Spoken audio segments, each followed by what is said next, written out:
more passion, more passion, more passion, more energy, more energy, more footwork, more footwork. And yeah, 2 games in the NBA. Michael Bolton. Thanks, Josh. It's Michael Bolton here, and it's time for another episode of the Locked On Fantasy Basketball Podcast. Let's get to it. Let's get to it, indeed.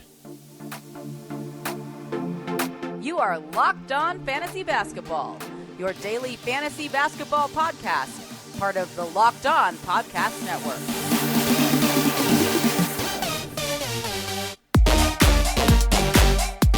Hello and welcome to the Locked On Fantasy Basketball Podcast, brought to you by Basketball Monster. My name is Josh Lloyd and I am the lead fantasy analyst at basketballmonster.com. And you can find me on Twitter as always at redrock_bball, on TikTok at redrock_bball, and on Instagram at Locked On Fantasy Basketball. Today's episode is brought to you by Dave. Download Dave today at dave.com/LockedOnNBA. You could get up to $500 in 5 minutes or less. No credit check, no late fees. Thank you also for making Locked On Fantasy Basketball your first listen every day. We are free and we are available on all platforms. So, 2 games on, quite a bit to dissect. Won't be as long as yesterday's big fella of a show. We've got stuff to talk about though, so we'll get straight into a little bit of news across the NBA because this is it. It's the daily recap for Thursday, October the 26th in the NBA. What's the news? Well, I'll tell you the news. Devin Booker has a foot sprain. So he was questionable heading into the game on Tuesday. He played through it and then did something to his foot. He didn't play today, Thursday's game. He's also going to miss Sunday's game. So he might be able to return unless the MRI shows something nefarious on Tuesday. Not great, yeah? Not a great start. We hope everything's okay, but that's 2 games missed for Booker coming up now. Beal, of course, has missed the 2 games already, and we'll see where he goes moving forward. We also got somewhat of an update on Jared Vanderbilt in terms of his heel bursitis. They said, well, it's early in the season. We're going to make sure we take this quite cautious. And then Jeff Stotts at In Street Clothes tweeted out today that in his database of injuries and heel bursitis, that quite often those players, when they come back, have a recurrence of the injury. So I guess taking it slow makes sense. I'm going to say Vanderbilt's not going to play this week, which of course helps the minutes there of someone like Taurean Prince. We'll talk about the Lakers later on. Terrence Mann is in a walking boot. He has already been ruled out for tomorrow's game. You would think that puts him out for the rest of the week at least, so Bob Covington's stream lives on. And then Nick Claxton is also out for tomorrow. I did discuss that earlier on the Daily Look Ahead streaming show, talking about the value in a Day'Ron Sharpe for 1 game at least. I don't know how long Claxton's going to be out. The problem is the Nets have got a stinking schedule. There's 11 games on Friday, so maybe you'd use him, but then they don't play Saturday, Sunday, and they play again Monday, which is a relatively large schedule as well. So if you add Sharpe, make sure you actually do use him. He can be like a top 100 player in those games, but does it make sense to add someone when you don't actually get a +1 games advantage and then you have to sit on an empty roster spot for 2 days? You can debate it, right? That's possible, but it's not for everybody. So just pay attention to that with Claxton out. We don't know how serious this is. He did return to the game, so we're going to assume it's not particularly serious, but that, it doesn't always, unfortunately, it doesn't always work that way, does it? Let's look at the fantasy basketball waiver wire, the trends over the last 24 hours. What has happened there? Well, that's a great question. Let's check it out. The most added players over the last 24 hours, a lot of the names you'd expect. Cam Thomas, 66% increase. A lot of people bought into the 45% usage and 70% shooting.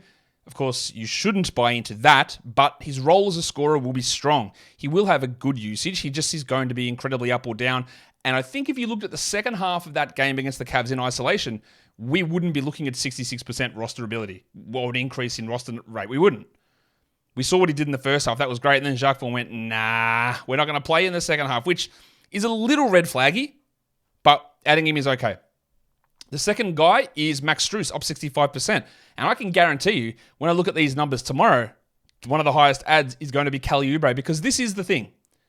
If you have a night where you score a lot of points, everyone quickly takes their hands out of their pockets and puts them into the pocket down the fly.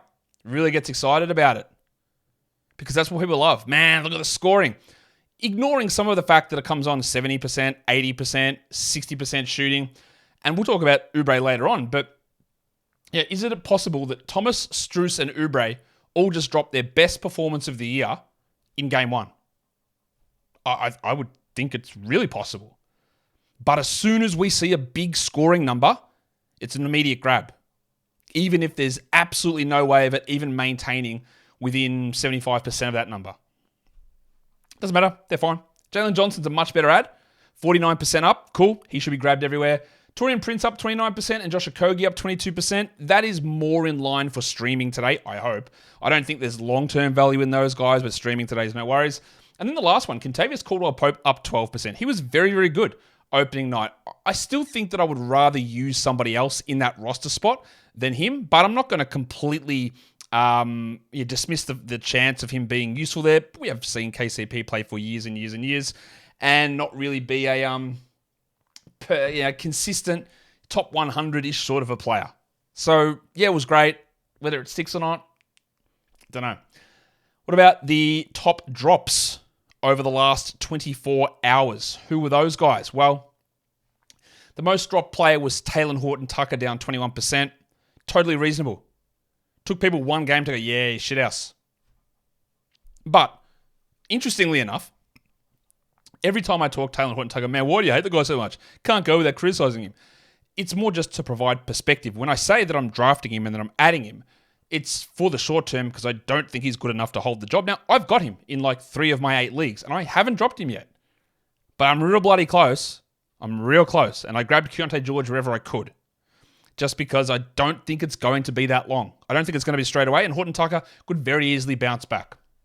And the fact that he's got a starting job gives you an ability, I think, to wait 1 or 2. Jaden Ivey down 21%. I'm actually okay with that. Is he going to come in and take the job off Killian Hayes when he didn't play well? And then you've got Bogdanovic to return and Monte Morris to return? I would say that's relatively unlikely. And then again, what is his absolute best case scenario if he did do that? 120th? 110th? If you wanted to move on from Ivy to grab Jalen Johnson, go for it. Vander Pants down 15%. Obvious to me, would never have drafted him. Colin Sexton down 15%. Worth drafting, but was bad. And might be better, but we knew that it was a complete mess in that backcourt and things would have to shake out, and they shook out, not in Sexo's favor. Amen Thompson down 15%. It's a weird one to me because why would you draft Amen? Why would he be in your team? Like, were you expecting 30 minutes night one? Because if you were, I think you were listening to the wrong advice. Nobody expected that. We were saying, well, maybe he gets 21, 22, he's okay, and then he pushes into larger minutes in a month or 6 weeks. So to draft him and then drop him after one night, something's wrong with that sort of approach. So my advice to you would be that if you drafted him, you should have expected this. We knew that it would be bad and it would be low minutes early on, but you've got to have an ability to wait on it. Don't really get it. But again, maybe that's being unfair. Because if you did draft him in and you had that patience, and then you see Jalen Johnson or Xavier Tillman or who's the other one? Derek Lively sitting on the waiver. I don't know why, honestly, any of those guys would be on the waiver, but if they are, then dropping them in for those guys makes total sense. So probably a bit unfair early on there. And the other one's Christian Wood. Again, like those last 4 that were dropped, totally understandable. In fact, 5 of those guys, I think is totally understandable to have dropped them. The Amen one, I just gave my thoughts on that. But Christian Wood didn't need to be rostered, I don't think. Dropping him after game 1 makes sense. I'm actually starting to record this before the Lakers game finishes. So I'll tell you what happened to him later on, and maybe the idea of dropping Wood is silly. But I'll go out on a limb with a bit of predictive power and say that he probably didn't perform too well. We will find out. Maybe that's going to look silly a little bit later on in the show. Today's episode is brought to you by the big fellas over at Dave. Finances can be so intimidating. That's why you need Dave. Dave can make managing your money so much easier actually, with an interest-free extra cash advance. Good old Dave. Fee-free goal tracking. Easy ways to find a side hustle to make more money. It's all there. Dave is the banking app that levels the financial playing field. When you download Dave, you could get up to $500 in 5 minutes or less, no credit check and no late fees. You could even build your credit when you settle up on time. Millions of people have already downloaded the Dave app to make their finances easier. So if you're in a pinch, get the help you need by downloading Dave. Download Dave today at dave.com/LockedOnNBA. That's dave.com/LockedOnNBA. You could get up to $500 in 5 minutes or less, no credit check and no late fees. Download the Dave app now or go to dave.com/LockedOnNBA. For terms and conditions, go to dave.com/legal. Eligibility criteria and instant transfer fees apply. Banking services provided by Evolve, member FDIC. Today's episode is also brought to you by Jase Medical. We've got Dave and Jase. Where's Jono and Bluey? They're all, that's what's coming up next. Dave-o, Jase-o. All right, but it's onto serious points. The Jase case. 5 life-saving antibiotics that you can have in your house for emergency treatment, because there's so many things that we're just unsure about in the world, or troubling things like earthquakes and fires, climate change, floods, hurricanes, whatever it is. It seems to be happening with increasing regularity. And sometimes that means a couple of things: disruption to the drug supply chain, or B, reducing your ability to get medical care when you need it urgently for the life and death situations of you and your family. Jase Medical and the Jase case provides 5 life-saving antibiotics. You can also customize that as well for the specific and unique needs of your family and their medical conditions, so that when you have something that requires immediate attention, you've got those antibiotics at home. Really, really easy and straightforward, and hopefully you never have to use it. Go to jasemedical.com and enter the code LOCKEDON at checkout for a $20 discount on your order. The promo code is LOCKEDON at jasemedical.com. All right, so I guess that's done. Let's go into the games. That's a pretty good idea. First game, the Philadelphia 76ers and the Milwaukee Bucks. Weird game. Final score, I don't really think tells anything close to what the story of the game was, to be honest, because we saw the Bucks go up big, the Sixers fly home, the Bucks kick away again, and the Sixers bring it back to be a 1-point margin in the end. On the Sixers side, Milwaukee wins 118-117. Let's talk about the couple of big elephants in the room. Old mate lying legend, Nicholas Nurse. How many times did this bloke spout Paul Reed's name in the offseason? Yeah, no, we're definitely going to play him next to Embiid. Yeah, I've been working with Paul a lot. We're really working on his shooting. No, mate, we're really encouraging Paul Reed to let it fly. Yeah, man, I'm really excited to work with Paul Reed. Cool. 11 minutes 30, strictly as the backup to Embiid. And the insane minutes from Nurse continued for everybody else. So, while I don't know how this is going to play out, this is obviously entirely discouraging. And this was a game where PJ Tucker went scoreless and had, 5 fouls in his 26 minutes, and we still never got Reed and Embiid together. So, the reason that we looked at, the reason why I said I don't really like you taking Reed in round 9 or 10, it's a late round flyer, because if it does happen, we will be really liking it. And it didn't happen. And part of the problem here is I can see some of you screaming and ready to type in response, Josh, you can't trust what a coach says in preseason. Okay, but it's very hard to pick and choose, because Nick Nurse said, you know what? We're going to pump more minutes into Joel Embiid. And you go, that sounds like a fucking stupid idea. What are you talking about? Well, Embiid played almost 37 minutes. So he did that one. And you can say, well, Nick Nurse always does that. Yeah, he does. And he also likes versatile 6'9" power forwards who can play center, who defend really well, like Paul Reed. He has shown an affinity for those sort of players. The whole team in Toronto was that player. All right? So we use all of that information. One of them's a bold-faced lie, and one of them is entirely accurate. Which one? How do you pick and choose which one to believe in? That's part of the issue, and that's why we go, well, I don't know that it's going to happen, and it does require Reed being more than the backup for Embiid for this to work out, and we take a flyer, and it didn't work. So if you want to jack him off, jack him off. Does this mean that he's going to be entirely as the backup all season? No, but it bloody increases the chances that's going to be the case, and it's frustrating, of course. But I think there are a couple of things in this game that aren't necessarily going to be the thing, because Harden was out, so we don't know what that impacts with things. But the other thing we saw happen that was a bit interesting, and I'll talk about the main players in a sec, but minimum contract legend Kelly Oubre played 32 minutes off the bench. He had 27 and 4 with 5 threes. And again, on the surface, people will look at this and he will be picked up everywhere. And if you don't want to miss out on the sexiest man in the world, go and at him. But let me tell you a couple of little interesting statistical things about Kelly Oubre. He shot 82%. Is that going to happen? No. And the reason that he played 32 minutes, I would guess, he played 32 minutes while D'Anthony Melton played under 25, was that he couldn't miss. But it's the same Kelly Oubre that it always is. Bad defense, poor decision-making, 0 assists. He just got unbelievably red hot, couldn't miss, and it turned into big numbers and more playing time. If he goes out, instead of shooting 9 of 11, he shoots 4 of 11, he probably plays 22 minutes. and nobody gives a shit. So while we can add him, this is almost 100% the best game he will have this season. He won't be an 82% shooter. He probably won't play 32 minutes a night. They were closing with him over Melton. Now, Melton wasn't particularly good. Scoreless in 26 minutes, and we'll talk about that in a sec. But just don't get overexcited about Oubre here. This is not, well, Kelly Oubre is going to do this because Harden's out. He got the extra minutes, I believe, because A, Melton struggled, B, Oubre was red hot, and then the numbers came because it's in typical Oubre fashion, scoring with nothing else. 40 minutes from Tyrese Maxey. I had him projected at like 37, so I missed that by 3 somehow. 31, 4 and 8, 2 steals, 3 threes. If you've got any ability to sell high, you might consider it, but it would have to be top 20 sell high. Because I don't know if Harden returns, but if Harden does return, he won't take 22 shots and he won't have 8 assists. I feel confident in saying those two things. But then if Harden is traded later on, then maybe he does. That's why you would only sell absolute top-level peak. But it's never going to happen. So he was good. The thick Hogsman. Someone asked in the pregame show, hey, do I drop Tobias Harris? Like, no, you don't. Harris, again, gets lost when he's the 4th offensive option. He's the 3rd here, 20 and 7 in 37 minutes. While Embiid had 24, 7 and 6, not his best game.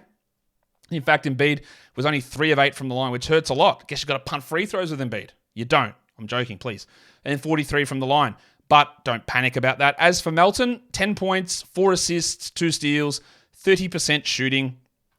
For D'Anthony, sorry, the numbers I gave before for 0 points was for PJ Tucker, my mistake. He had 10, 2, and 4 in 25 minutes for Melton. Obviously, we hold. The 25 minutes was the worry that I had if Harden is there. And basically, Oubre just took on the Harden minutes in this game, meaning that Melton playing 30 a night is very, very, very far from guaranteed. We don't drop him at all, but it's very far from guaranteed. What else happened on this Sixers team? Jaden Springer came in. He had 2 blocks in 5 minutes and somehow was a -10, never returned. And somehow Danny Green played in the rotation. Green and Beverly playing all the piss-poor bench minutes. Basically, a 6-man rotation with a little bit of extra fluff thrown in for others. For the Bucks, let's talk the good things. Lillard played 37 minutes. Great. 39, 8 and 4 with 4 threes. Took over late and 17 of 17 from the line is amazing. Yanni, 35 minutes. Now, his 3 of 9 from the line stinks, but as you're well aware, it doesn't matter. You know this when you draft him. But what is massively encouraging is he went 23 and 13 and had 2 steals and 2 blocks. Now, he was only 46 from the field. We definitely need that to jump up at 40 usage for Giannis. Interesting. Bobby Portis. You'll notice he played only as the backup to Brook Lopez. 29 minutes for Lopez, 19 for Portis. This is why I've been a little critical of Bobby going in round 9.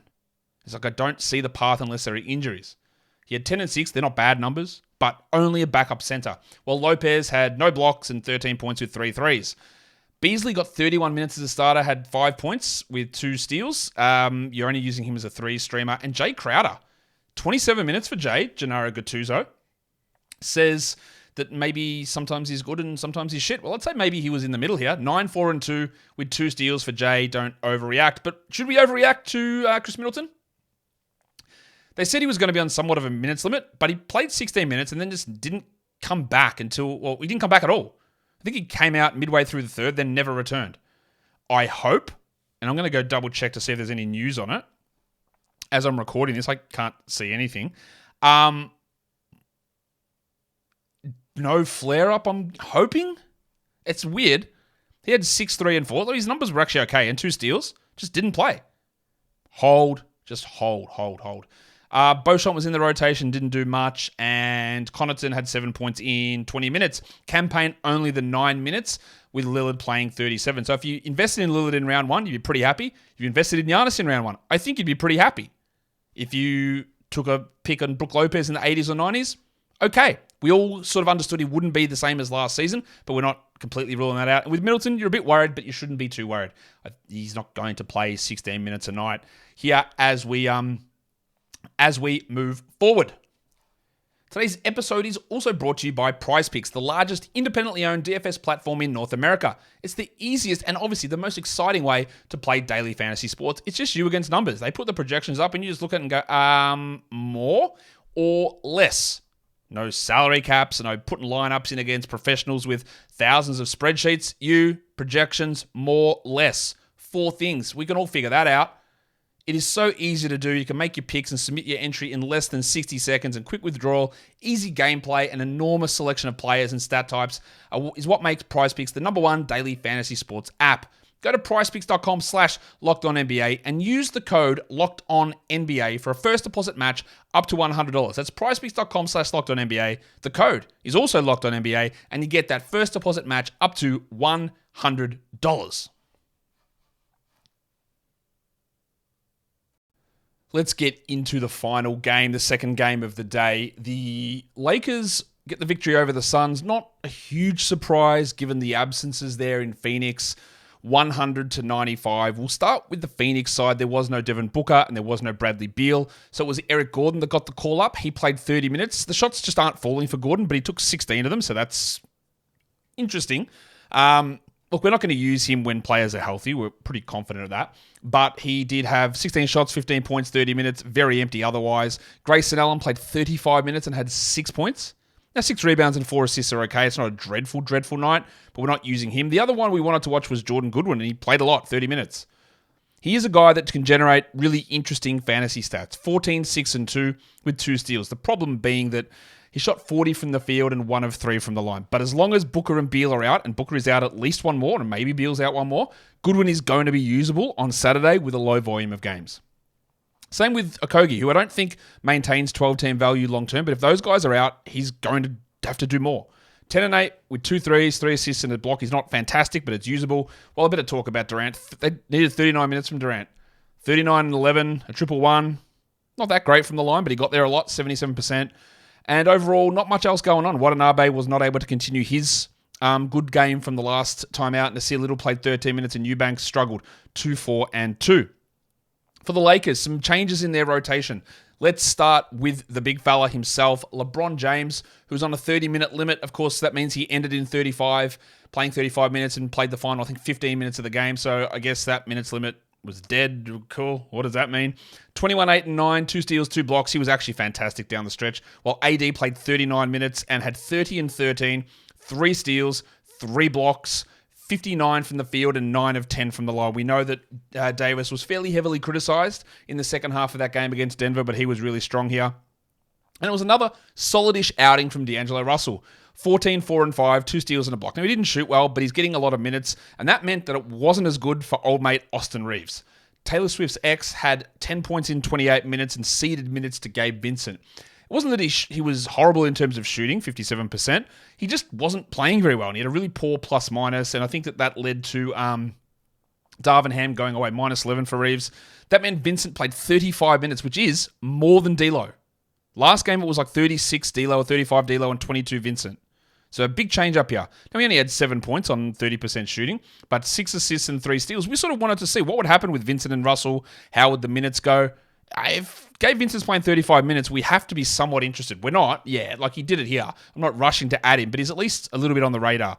And you know what? I'm we'll talk about that in a sec. Because Taurean Prince, who I told you wouldn't shoot 75%, was... honestly, you couldn't have had a worse game, I reckon. 0 points, 0 rebounds, 0 assists, 0 of 5 from the field. It was almost a Tone Snell, but he added in a steal. I did add him in an industry pickup. I benefited in game 1, and he shit the bed in game 2. I will possibly hold him for Saturday, but no guarantees there. I might end up dropping it. But this is the thing with Prince, right? We know who he is. We know he wasn't going to be that good of a player. And I'm pretty sure, you have to jog my memory on this, but when we talked about the recap from Tuesday, I looked at his line and said, well, if he goes and shoots 45%, what's the point of this line? It's not that good. And, yeah, obviously didn't work out. Shots didn't fall. They benched him. And that meant that we got to display our veneration for the man of the holy timber, the crucifix, Christian Wood. Now, I have been, I don't know, somewhat critical of him at times, I guess. He was actually pretty good in this game. Now, he didn't shoot well at all, 29%, but his rebounding was very important. And unlike game 1, he played alongside Anthony Davis. 21 minutes, 7 points, and 10 rebounds, and played down the closing stretch. Now, I honestly don't think we add him here. Jared Vanderbilt is out, and he's going to remain out. 22 minutes, 7 and 10 is not enough for me to say that's a must-add situation. But what it does do is that for Saturday, with the 7 games I think it's on Saturday, so Sunday with 6 games, and the Lakers play there, like if you want to get your hands on some wood, I don't think that would be the worst. Now, there's probably going to be better streaming options out there than the big fella, but this was much improved versus the first one. Also, playoff legend Nikola Jokic, stopper, definite starter. What a legend. What a steal they got him for. Rui Hachimura had 7 points in 12 minutes because, again, he continues to at least prove me right in a day where I didn't get everything right today. But I am continuing to be right that Rui's not good. 7 points for him in 12 minutes. Cam Reddish also struggled quite a bit. He played just the 12 minutes for a minus 12. Pretty tough to do that. And still think that he's going to lose that job to Max Christie because Cam Reddish is bad. And Max Christie, I think, is going to be good. But we just have to wait for that to happen because we're not there yet pretty clearly, unfortunately. So that brings us through to look at our streams of the day from the show yesterday. So let's eat some humble pie because most of it was shithouse. My stream of the day was Paul Reed, and it did not work in the slightest. 3, 4, and 2 with a block, but to be fair, in 12 minutes, having 3, 4, and 2 with a block actually illustrates why I was interested in him as the stream. I just thought we might get 21 minutes out of him. Because if he gets 21 minutes and we add 50% onto that, that's like 5 points, 6 rebounds, 3 assists, and 2 blocks, which is not dreadful, and it's a pretty well-rounded line. So we did all this in those minutes, but he just never got the minutes. So again, it's a huge L. It's a massive L. Didn't work out. My 16-team league streamer was Malik Beasley. He played a lot of minutes, so that worked. The process was good on that. Didn't really do much, did he? 5 points, 4 rebounds, 3 assists, and 2 steals. Not dreadful. You probably could have found better in a 16-teamer, but I banged this one out. The 12-team point stream was Kelly Oubre. Yeah, let's go. 27 points, 4 rebounds. Didn't barely miss at all. 82% shooting. Had a steal. Great. Love it. You can hold and stream if you like. He's just, much like we saw, the perfect illustration. We saw what happened to Taurean Prince today. We saw it happen. And you can't expect that level of shooting to have any ability to stick. It just won't. And we'll see what that means for Oubre's scoring line, his playing time, and his usage. Because it does, despite what common sense sometimes might suggest to us, that stuff does have a really, really big impact on how much these coaches play these players. So now let's go through, give out the monstrous line of the night. It was relatively tightly contested, but in the end, we're going to go with Anthony Davis. 30 points. I don't know why it says 28. 30 points, 13 rebounds. He had 3 blocks as well. Also 3 steals. A huge night there for Anthony Davis. The waiver wire line of the night. I don't really think there's going to be too much of a surprise with this one as well. But, we'll reveal it with all the mystery that we need. The waiver wire line of the night is Kelly Oubre Jr., 27 points, 4 rebounds, 82% shooting for Oubre. He was fantastic. The young gun of the night, not huge amounts of options. In a 2-game slate, there weren't very many young players who performed or really did anything. But we are giving the young gun of the night to Jordan Goodwin in year 2. 14 points, 6 rebounds, and 2 steals, despite some relatively poor shooting. And then lastly, we go into the dud of the night. And yes, it's him. We're going to give the dud of the night to the one and only, the B-ball Paul Reed, who had 3 points, 4 rebounds, and 2 assists, because his roster percentage shot up in our advanced roster percentage metric over on Basketball Monster to over the 50% cutoff, the 80% cutoff that I use. He was up at 81, and he stunk. Simple as that. Can't get around it. He was bad, and as I said earlier, I think he's probably droppable, given what we saw. That would depend who you had, but I'd say that you can feel okay about moving on there in most situations. So now we go in to the top 6 players in category leagues, in points leagues, and the top 6 players available on a lot of waiver wires. We'll go in and do those ones now. All right, so the top 6 players in category leagues for today: Anthony Davis, Damian Lillard, LeBron James, Kelly Oubre Jr., Tyrese Maxey, and Kevin Durant. Your top 6 players rostered in under 50% of leagues. Oubre first, obviously, we've gone into him pretty good depth. That's what she said. Josh Okogie, worth a stream for Saturday if those guys remain out, which I think they will. Jay Crowder, I'm not really buying into anything there. Gabe Vincent, the minutes are very interesting. And if he doesn't shoot 30%, it would have looked a lot better. So I am keeping an eye on that. He might be a 12-team stream for Sunday. Malik Beasley, like if you need 3, sure. And then Grayson Allen, he sneaks in here, but nothing all that exciting, was it? It was all right, but it wasn't great. And then lastly, your top 6 players for points leagues for Thursday. Anthony Davis, Damian Lillard, Tyrese Maxey, Kevin Durant, LeBron James, and Giannis Antetokounmpo. And that, everybody, will do it for me today. Follow this podcast, Apple Podcast, Google Podcast, Spotify, and on the Odyssey app and on YouTube. Thumb it up and leave your comments down below. Guys, we are done here. Thank you so much for listening, everyone. See ya.